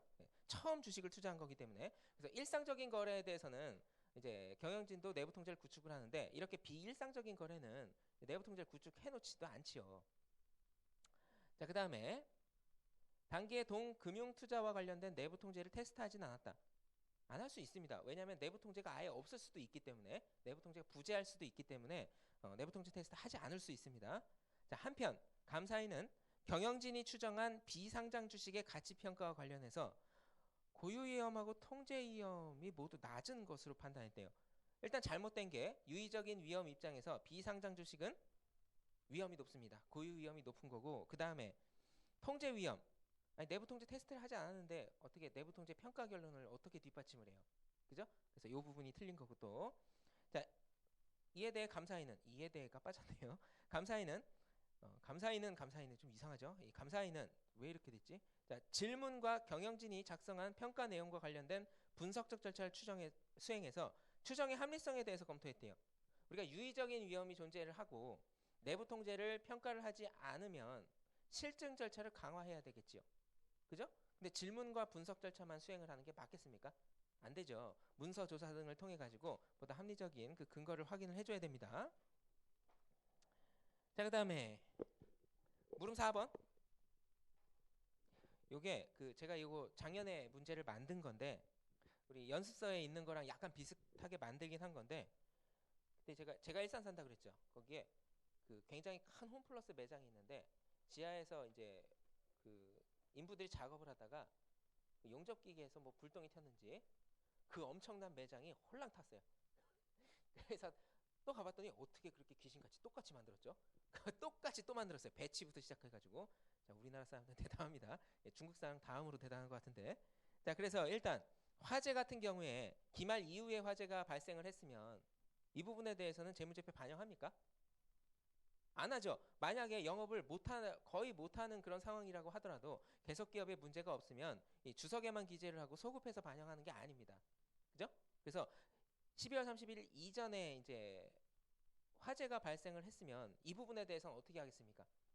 이 부분 손실 다 반영을 하고, 만약에 주변에 사는 그 주변에 주택가였거든요. 주변에 사는 사람들, 상인들한테 손해배상을 해줘야 될 게 있으면 그 부분에 대해서 합리적으로 추정을 해가지고 재무제표에 계상을 해줘야 됩니다. 미지급금이나 손해배상 소송 충당 부채나, 그러니까 어떤 형태든 계상을 해줘야 돼요. 자, 그러면 경영진이 점으로 추정을 했는지 한번 보겠습니다. 자, 밑에서 중간쯤인데요. 자, 한번 보겠습니다. EX15년 12월 2일 주 홈마이너스의 매장에서 내부 공사 작업 중 공사 인부의 부주의로 인해서 화재가 발생했고, 이로 인한 손실 추정액은 30억 원이며 이 중 20억 원은 화재보험으로 보전이 가능하대요. 자기만 생각할 건 아닙니다. 우리가 개인주택에 살면 자기만 어떻게 손해보는 거 보전하면 괜찮은데, 영업을 한다는 건 주변 사람한테 피해주면 그 다음부터는 더 커집니다, 손해가. 자, 그러나 이는 재산상의 손해와 관련된 것만 추산되고 부보된 것으로 공사 인부에 대한 피해 보상, 매장 인근에 이제 거주하고 있는 주민 및 상인들의 매연으로 인한 신체적, 정신적 피해 보상은 감안되지 않은 상태입니다. 곱하기 따따블이 될 수가 있어요. 과거 회사에 비슷한 규모의 타 매장에서 이러한 선례가 있었는 바, 당시 재산적 피해 보상 외에 신체적, 정신적 피해 보상으로 10억 원에서 20억 원 등 범위로 이제 회사에선 자료를 이제 산정을 한 겁니다. 그 중에서 특정 점으로 찍었는지 볼게요. 회사의 경영진은 이러한 부분이 필연적으로 지출될 성격이 아니라 법정 다툼이 진행돼서 회사의 과실이 있음이 명백하게 입증된 경우에만 가능하다고 보고 있다. 미래 경제적 효익의 유출 가능성이 높다고 본 겁니까? 아니면 그렇지 않다고 본 겁니까? 그렇지 않다고 본 거죠. 충당부채 계상할 수 있어요, 없어요? 없습니다. 이런 경우에 주석으로만 우발부채로 공시를 하는 거지. 자, 감사인은 경영진의 이러한 채무부담 가능성에 대해서는 동의는 하고 있으나 금액의 산정에 대해서는 20억 원에서 30억. 자, 그러면 경영진도 범이고 감사인도 범이면 이거 확인을 할 수가 있어요, 없어요? 확인 불가능합니다. 이 경우에 경영진이 특정 금액으로 확정 지어줘야 돼요. 그래서 이거는 주석으로만 공시하는 거고, 주석 내용에 대해서는 이견이 발생할 수는 있지만 이 부분에 대해서는 특별하게 이제 왜곡 표시라고 찍기는 좀 곤란합니다. 자, 그러면 이제 문제에서 이제 제시를 한 게, 일단은 화재가 언제 발생했어요? 화재는 12월 31일 이전에 발생했죠. 12월 2일에 발생했죠. 그러면 재무제표상 손실로 반영을 해줘야 됩니다. 이런 경우에를 뭐라고 얘기하냐면, 우리 재무회계에서는 기말 이전에 발생한 상황은 재무제표에 반영하죠. 그죠? 그 다음에 기말 이후에 재무제표에 영향을 미치는 것은 수정을 요하는 사건, 수정을 요하지 않는 사건 이렇게 얘기했습니다. 그래서 재무회계에서는 수정을 요하지 않는 것보다 수정을 요하는 게 더 중요하다라고 이렇게 봤는데 회계감사 기준에서도 비슷한 용어를 제시를 합니다. 12월 31일 이전에 발생한 상황과 관련해서 감사 증거를 제공하느냐 안 하느냐 이렇게 표현을 해요. 그래서 재무제표의 수정을 요하느냐 요하지 않느냐 이거를 감사에서는 감사 증거를 제공하느냐 안 하느냐 이런 걸로 표현을 합니다. 그래서 같은 비슷한 표현이 있기 때문에 그렇게 재무회계하고 회계감사하고 구분하시면 되겠습니다. 자, 왜곡 표시는 이 재무제표에 이제 존재하는 것만 수치로만 제시를 할 때는 어떤 거 가지고 하겠어요? 이거 일단은 문제에서는 반영을 자, 물음 4번의 두 번째 줄. 자, 물음 4번 그 번호 표시되어 있는 거 있죠? 자, 다음 사례에서 제시된 상황은 경영진이 작성해서 감사인에게 제출한 재무제표에는 반영되어 있지 않은 거죠. 그죠? 모든 게 다 반영 안 돼 있다라고 하는 겁니다. 그래서 왜곡 표시 이제 수치와 관련해서는 어쨌거나 손실이 10억 원만큼은 이제 반영이 되어야 된다라는 차원에서 일단 10억 원으로 한 거고 다른 것도 가능해요. 왜냐하면 손실이 30억 원이고 그럼 절대값 30억 원이죠. 그 다음에 보험 차익과 관련해서 얼마가 예상이 됐습니까? 보험 차익이 10억 원 예상됐으면 받을 수 있는 금액은요. 미수금이 20억 원이 지금 예상이 되는 거죠. 미수금 20억 원도 누락해서 사실은 50억 원으로 기재를 하고 그 내용을 기술을 하면 답이 됩니다. 근데 제가 의도했던 건 손실 10억 원만 제시를 한 거예요. 아시겠죠? 절대치 50억 원으로 제시한 경우에는 그 내용들을 다 기술을 할 때 답안이 됩니다. 자, 그 다음에 오른쪽 사례. 현대자동차 말고 중세자동차도 아니고요. 고대자동차 이렇게 만들어놨습니다. 이 고대자동차, 현대자동차 얘기를 하고 있는 건데 자, 노사분규가 진짜로 발생한 게 12월 31일 이전에 발생했어요? 이후에 발생했어요? 12월 31일 이후에 발생했죠. 그럼 불량률은 일단 2015년, EX15년 재무제표에는 반영이 돼 있는 거예요? 안 돼 있는 거예요? 반영이 될 일이 없죠. 왜냐하면 그때는 숙련공들을 했으니까. 그죠? 12월 31일 이후에 노사분규가 발생을 해가지고 이제 우리 뉴스에 따른다면 자동차 이제 학과에 다니는 그죠? 고등학생 공고 이제 학생들이 밤낮을 가리지 않고 야근을 해가지고 조립을 합니다. 그럼 불량률이 엄청나게 올라가죠. 그때 자동차를 사면 큰일 납니다. 가다가 시동이 멈출 수도 있어요. 제가 경험해봤어요. 신차 나온다고 그때 이제 아반떼가 신형이 나왔었거든요. 이제 군대에 있을 텐데 아반떼 신형 나오자마자 이제 주문을 했는데 그때 노사분규가 있었어요. 그런데 이제 새 차 타겠다고 주문을 했는데 이제 140으로 달리다가 시동이 한번 꺼졌어요. 근데 140으로 달릴 때 자동차는요 기계잖아요. 천천히 멈추는 게 아니에요. 쾅 하고 멈추다가 다시 불이 들어와가지고 그리고 130으로 또 달려요. 아찔합니다. 짜릿짜릿하죠 그게. 그리고 나서 그 다음에 차를 바꿨어요. 이게 녹화를 하면 안 될 것 같은데 현대자동차를 욕했다가 큰일 나는데 하여튼 그래요. 그래서 이게 뭐가 됐든 간에 12월 31일 이후는 감사 증거를 제공하지 않는 사건입니다. 다만 이 상황이 중요하다라고 판단하면 경영진은 주석에 공시할 수 있어요. 이거. 근데 현대자동차 주석에 그런 거를 공시하는 걸 본 적이 없습니다. 본 적이 없고요. 그냥 노사 협상 중이다. 뭐 이런 얘기만 이제 하고 있죠. 그다음에 물음 5번. 자, 뭐가 됐든 간에 감사인이 직접적으로 제시하는 거를 아무런 판단 없이 회사 결산에 반영했다간 뭐가 위배가 되는 거예요? 이제 공인회계사법도 위반이 되고 이제 외관법 시행령도 위반이 되는 겁니다. 그다음에 윤리기준 입장에서는 자기검토 위협과 관련해서도 이제 위배가 되는 거죠. 그래서 법규와 관련해서 법령과 기준에 대해서 법규에 대해서 모두 다 위반이 되는 그런 상황으로 아직 출제가 되지 않았고 언제고 대거 튀어나올 수 있는 그런 주제라고 생각하시면 되겠어요. 자, 고생하셨고요. 여러분들 그 일요일까지 뭐 공부를 한다고 제가 그렇게 시켜서 미안하고요. 모의고사를 하지 말까 이렇게 생각을 했는데 모의고사를 안 하고 무슨 회계사 공부를 해요. 그죠? 자, 일단은 그 내일하고 모레 있죠. 작년도 시험에 표본, 전산, 뭐죠? 검토? 그게 40점 나왔죠. 그쪽이 작년에 나왔기 때문에 설령 나오더라도 무게중심이 확 떨어질 거 아닙니까? 그죠? 그래서 올해는 11장까지가 좀 많이 나올 것으로 예상이 되기 때문에 일단 전체적인 배점으로 봤을 때 한 90점 정도는 11장에서 다 끝난다고 생각하시면 되고 나머지 거는 모르겠어요.